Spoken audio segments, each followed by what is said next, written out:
स्वागत है आपका उमंग एकेडमी ए टू जेड में। आज हम बात करेंगे तापमान की।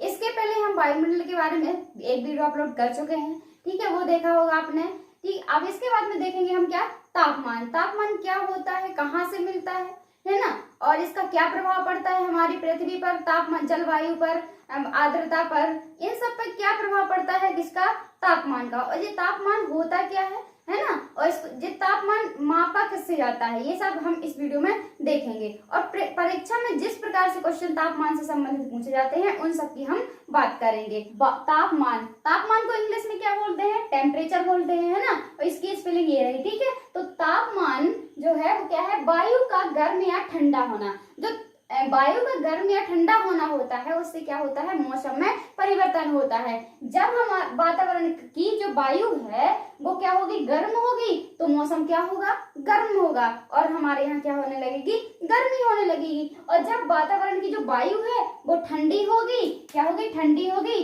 तो जो मौसम है वो क्या हो जाएगा, ठंडा हो जाएगा। और इससे क्या होगा, यहाँ पर हमारे जो वातावरण है वो क्या होगा, ठंडा हो जाएगा, तो हमको ठंडी लगने लगेगी, ठीक है। तो गर्मी या ठंडी जो होती है वो किसके कारण होती है, वायु की गर्म या ठंडा होने से होती है ना। अब अगला पॉइंट दिया हुआ, वायु में उपस्थित गर्मी ही क्या कहलाती है, तापमान कहलाती, ताप कहलाती है या फिर ऊष्मा कहलाती है ना। जब वायु गर्म होती है तो उसको क्या कहते हैं, ताप कहते हैं। जितने ताप से वो गर्म होगी और जितने कम से होगी, जितने ज्यादा से, तो उसका क्या कहलाएगा, वो ताप कहलाएगा, ठीक है। तो वायु का गर्म होना ही क्या कहलाता है, ताप कहलाता है। वायु में जो भी गर्मी उपस्थित होती है उसको क्या कहते हैं, हम ताप कहते हैं, और ताप को ही क्या कहते हैं, ऊष्मा भी कहा जाता है, ठीक है। ताप का दूसरा नाम है क्या, ऊष्मा है ना। अब अगला है, ताप की मात्रा को मापना ही तापमान का। अब जो ताप, जैसे मान लो हमारे वातावरण में जितना तापमान है, अब उसको हमको क्या करना है, ज्ञात करना है कि कितना तापमान है ना। तो जे इसका ज्ञात करना मतलब में कितना तापमान है, इसको ज्ञात करना ही या फिर मापना ही क्या होता है, तापमान कहलाता है। क्या, तापमान कहलाता है। किसको, ताप की मात्रा को मापना ही क्या कहलाता है, तापमान कहलाता है ना। जो हमारे वातावरण में, जो हमारे वायुमंडल में, जो हमारे धरातल में तापमान उपस्थित रहता है तो उससे क्या होता है, वायु दाब होता है, जो उसको भी प्रभावित होता है, और पवन होती है तो वो भी प्रभावित होती है। आर्द्रता, बादल, वर्षा, ये सब क्या होते हैं, तापमान से प्रभावित होते हैं। जैसे जब तापमान जब जितना होगा, जैसे तापमान बढ़ेगा तो वायु दाब क्या हो जाएगा, घट जाएगा। अगर वायु दाब बढ़ा हुआ है तो तापमान क्या हो जाएगा, घट जाएगा। ये एक दूसरे के क्या है, अपोजिट है। ऐसे जैसे हमारे वातावरण में क्या है, ठंडी ज्यादा है तो क्या होगा, तापमान घट जाएगा। क्या, तापमान घट जाएगा। तापमान घट रहा है तो ठंडी होगी, मतलब में आर्द्रता क्या होगी, कम हो जाएगी। जब तापमान बढ़ेगा तो आर्द्रता कम हो जाएगी, और जब तापमान बढ़ जाएगा तो जब तापमान अधिक कम हो जाएगा तो आर्द्रता बढ़ जाएगी, ठीक है ना। अब अगला है, वायुमंडल में ताप की प्राप्ति किससे होती है, सूर्य से होती है। हमारे वायुमंडल का, धरातल का सबसे बड़ा तापमान देने वाला स्रोत क्या है, सूर्य है। क्या है, सूर्य है। सूर्य के द्वारा ही क्या होता है, हमारे वायुमंडल में ताप की प्राप्ति होती है। और जो सूर्य है वो क्या है, एक आग का धधकता हुआ गोला है, बहुत बड़ा, यानी विशालतम आग का धधकता हुआ गोला है, क्या, सूर्य है।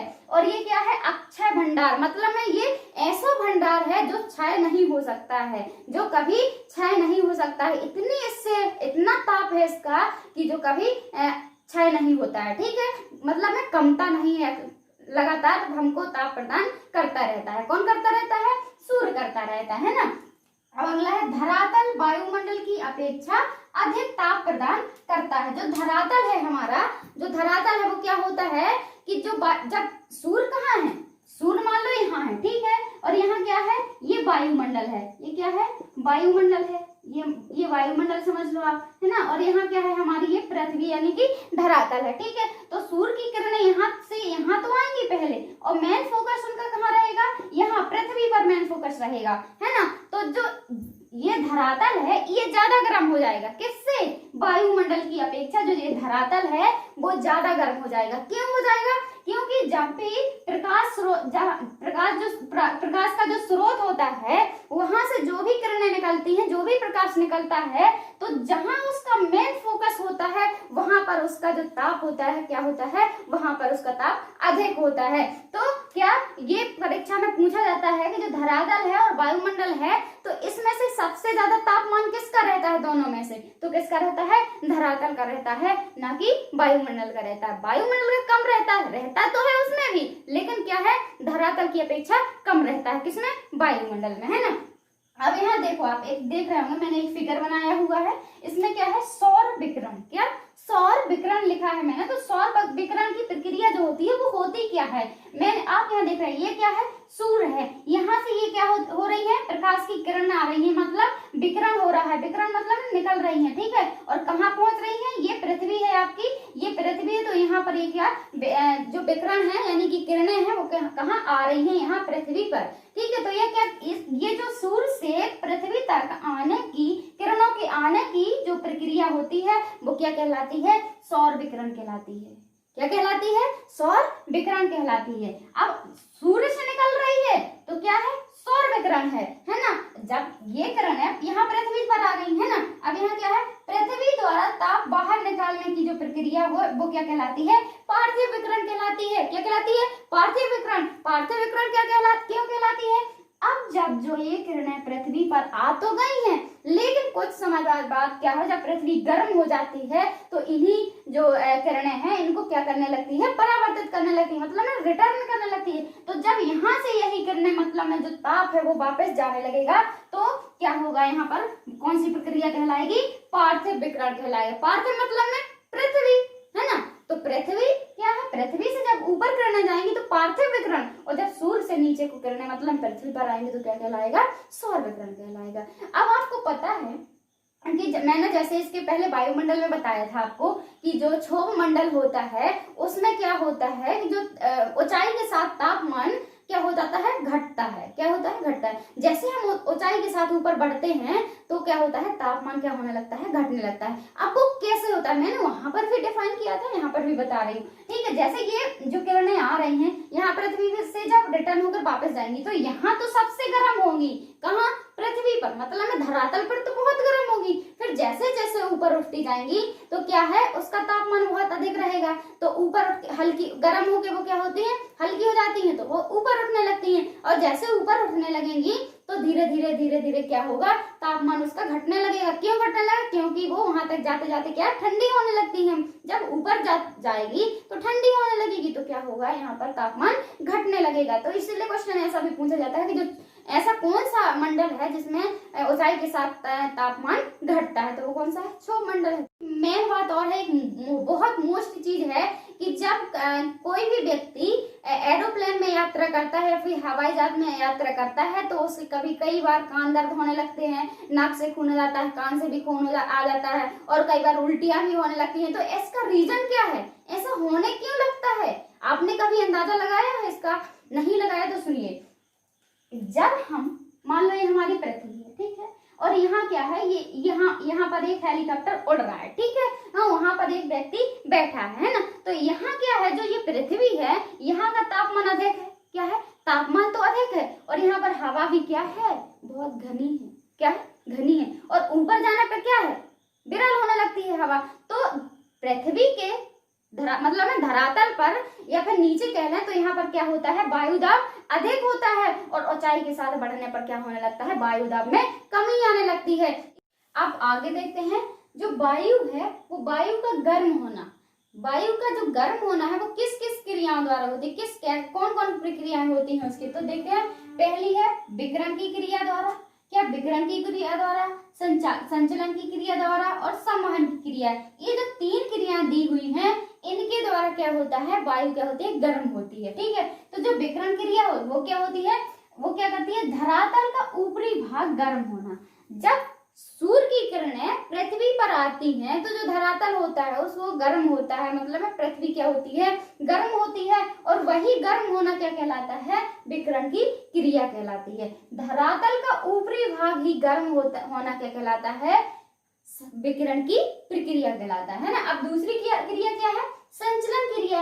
अब जो गर्म धरातल हो गया, कैसे हो गया, विकिरण की क्रिया के द्वारा। अब उसके संपर्क में, मतलब धरातल के संपर्क में जो भी वायु आएगी मतलब में उससे टकराएगी धरातल से तो वो क्या हो जाएगी, गर्म हो जाएगी। तो क्या है, वायु की निचली परतें क्या हो जाएंगी, गर्म हो जाएंगी। कब, जब धरातल से टकराएंगी। जो गर्म धरातल होगा उससे जब वायु टकराएगी तो क्या, वो भी क्या होने लगेगी, गर्म होने लगेगी। तो उससे की जो निचली वायु है मतलब में नीचे सतह की वायु है वो क्या हो जाएगी, गर्म हो जाएगी। और यही प्रक्रिया क्या कहलाती है, संचलन की क्रिया कहलाती है। क्या कहलाती है, संचलन की क्रिया कहलाती है। अब अगली क्रिया कौन सी है, संवहन की क्रिया है।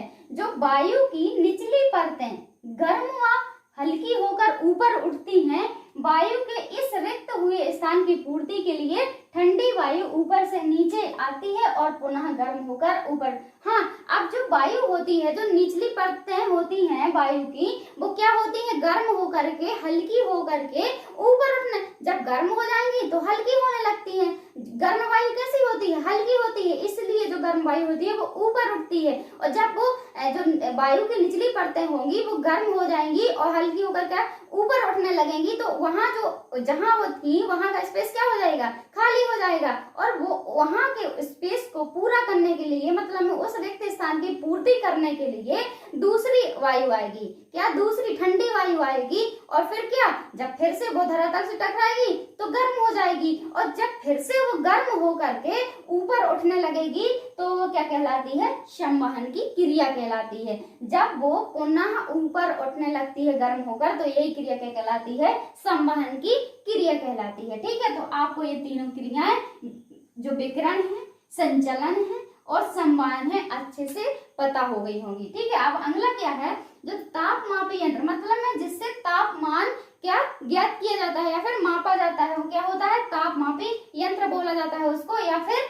थर्मामीटर, जिससे हम नॉर्मल अपना बुखार, टेम्परेचर ये सब मापते हैं। ठीक है, वो क्या होता है, थर्मामीटर होता है ना। और इसकी जो इकाई है, वो जो तापमान मापने की इकाई है वो क्या होती है, सेंटीग्रेड, फ़ारेनहाइट या केल्विन और भी इकाइयां होती हैं। ठीक है, तो जो सेंटीग्रेड है उसको सेल्सियस के नाम से भी जाना जाता है। पहले हम इसको क्या, सेंटीग्रेड के ही नाम से जानते थे, लेकिन अब प्रेजेंट में मतलब वर्तमान में इसको सेल्सियस के नाम से भी नाम से जाना जाने लगा। क्यों, एक जो ये सेंटीग्रेड है ये इकाई सेल्सियस नामक वैज्ञानिक ने इसको कि इसकी खोज की थी, है ना। तो उन्हीं के नाम पर क्या रख दिया गया है, अब सेल्सियस नाम रख दिया गया है। किसका, सेंटीग्रेड का। जो सेंटीग्रेड की खोज की थी वो किसने की थी, सेल्सियस नामक वैज्ञानिक ने। तो उन्हीं के नाम पर अब क्या, सेल्सियस इसको बोला जाने लगा। तो ये सेल्सियस है, फ़ारेनहाइट और केल्विन क्या है, इकाइयां हैं। ठीक है, इनको आपस में एक दूसरे में चेंज कैसे करते हैं, क्वेश्चन अक्सर पूछा जाता है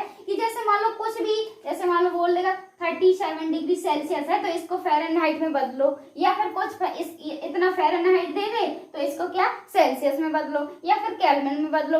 ऐसा बोल दिया जाता है कभी कभार, कई बार क्वेश्चन मैंने पेपरों में देखा है तो ऐसा आया है। ठीक है, तो इसको इसके जो आपस में संबंध है इसको बदलने की जो ट्रिक है वो मैं आपको एक वीडियो में अलग से लेकर के आऊंगी।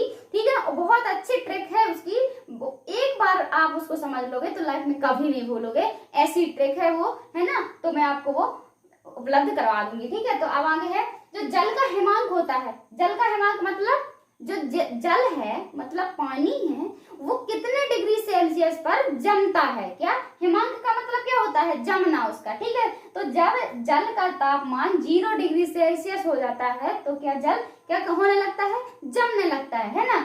और फिर जब क्वथनांक क्या होता है, जल है जैसे नॉर्मल जो हमारा पानी होता है द्रव रूप में होता है, जब हम उसको गर्म करते हैं तो जब वो उबलने लगता है तो वही क्या होता है, उसका क्वथनांक होता है। मतलब में उबलने की जो प्रक्रिया होती है उसकी वो क्या कहलाता है, क्वथनांक कहलाता है। और जो पानी है वो कितने डिग्री सेल्सियस पर उबलता है, 100 डिग्री सेल्सियस पर उबलता है। कितने डिग्री सेल्सियस पर उबलता है, 100 पर उबलता है। ठीक है, तो आपको याद रखना, कई बार पूछ लिया जाता है कि जल का जो क्वथनांक है वो कितना होता है, तो 100 डिग्री सेल्सियस होता है। और हिमांक कितना होता है, 0 डिग्री सेल्सियस होता है ना।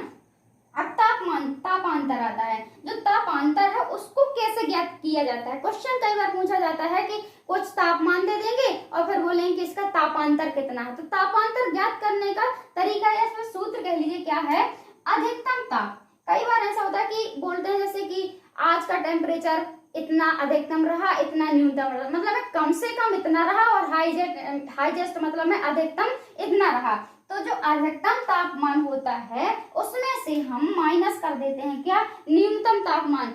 अधिकतम तापमान से जो अधिकतम तापमान होता है उससे न्यूनतम तापमान को क्या माइनस या फिर घटा दिया जाता है, तो और फिर जो उससे मान निकलता है वो क्या कहलाता है, तापांतर कहलाता है। तापों का अंतर, अधिक और कम दोनों ताप के बीच का क्या होता है, अंतर होता है, उसको क्या कहते हैं, तापांतर कहते हैं ना। अब औसत, जी धरातल, औसत क्या होता है, तापमान का औसत क्या होता है, तापांतर तो आप समझ गए। अब औसत क्या होता है तापमान का, वो क्या होता है, जो न्यूनतम मतलब में कम से कम तापमान होता है उसको और अधिकतम तापमान होता है उसको, दोनों को क्या कर देते हैं, जोड़ देते हैं या फिर दोनों का योग कर देते हैं और उसके बाटे में क्या करते हैं, मतलब में 2 से भाग कर देते हैं। जैसे मान लो हमने कहा कि 5 डिग्री सेल्सियस न्यूनतम तापमान है और हाई डिस्क्रिप्टा है 45 डिग्री सेल्सियस है ना, तो हमने कहा इसका औसत तापमान कितना रहा होगा, तो 5 प्लस में 45 करेंगे और इसके बट्टे में 2 कर देंगे, तो 45 और 5 कितना हो जाएगा, 50 हो जाएगा और 2 का भाग कर देंगे तो 2 का 2 दूनी 4 1 मतलब में 25 आ जाएगा। अब ये 25 क्या निकला, इसका औसत तापमान निकला, क्या निकला, औसत तापमान निकला है ना, ठीक है, तो आप समझ गए होंगे। अब अगला है धरातल पर ताप प्राप्ति की मात्रा।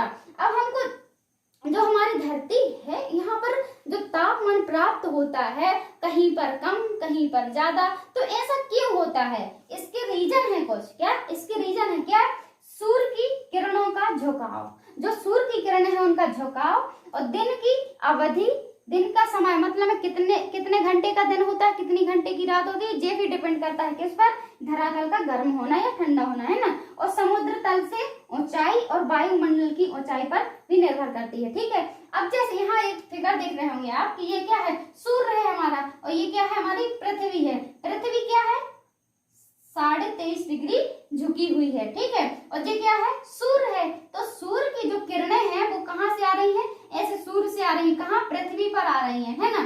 तो यहाँ क्या है, पृथ्वी का ये ध्रुव है, क्या है, ध्रुव है, और यहाँ क्या है, ये विषुवत रेखा, ये बीच में क्या होगी, विषुवत रेखा होगी 0 डिग्री, और यहाँ पर भी क्या है, ध्रुव है, ठीक है। जो तो ध्रुवों पर क्या होता है, प्रकाश कम पहुंचता है।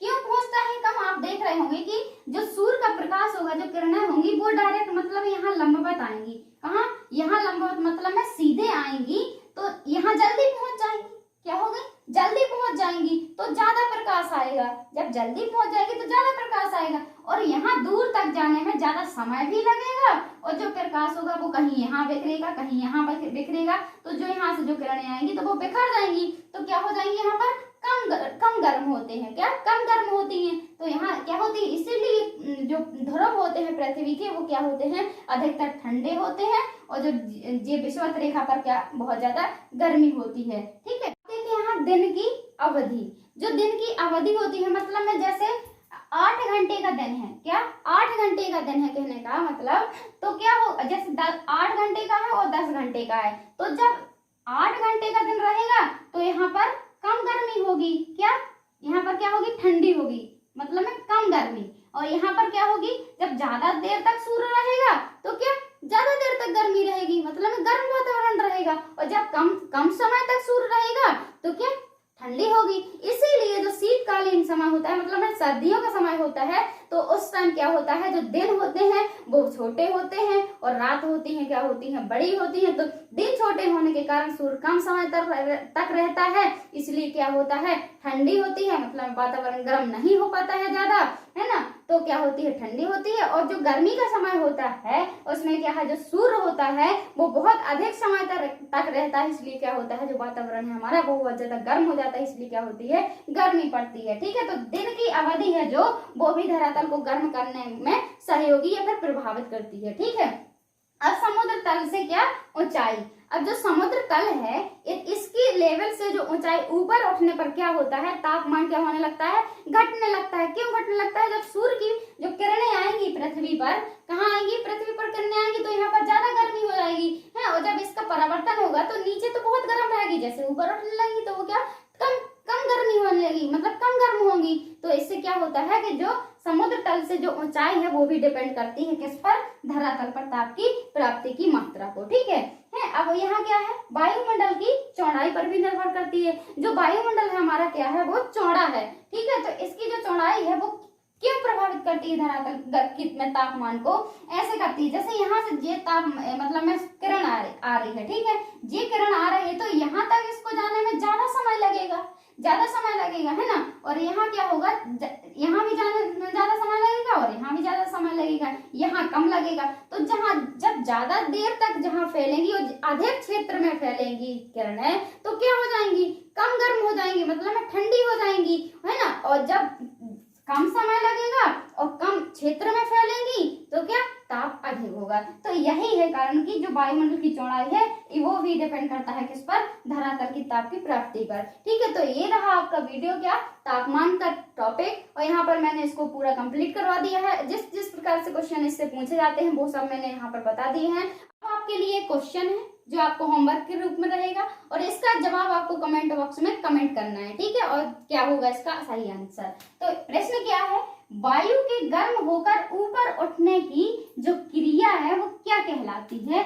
आपको इसका उत्तर देना है। इसके जो 4 विकल्प हैं कि पहला क्या है, संचलन, दूसरा है संवहन, तीसरा है विकिरण और चौथा है क्या, परावर्तन। अब 4 ऑप्शन है, इनमें से जो 4 ऑप्शन है एक इसका उत्तर है, तो वो आपको मुझे कमेंट बॉक्स में कमेंट करके बताना कि इसका उत्तर क्या है। ये जो मैंने इसका क्वेश्चन पूछा हुआ है जो मैंने अभी इसी वीडियो में बताया है, तो अगर आपसे नहीं आ रहा है तो आप इस वीडियो को फिर से देखें, फिर से दोबारा देखें और फिर मुझे कमेंट करें इसका आंसर क्या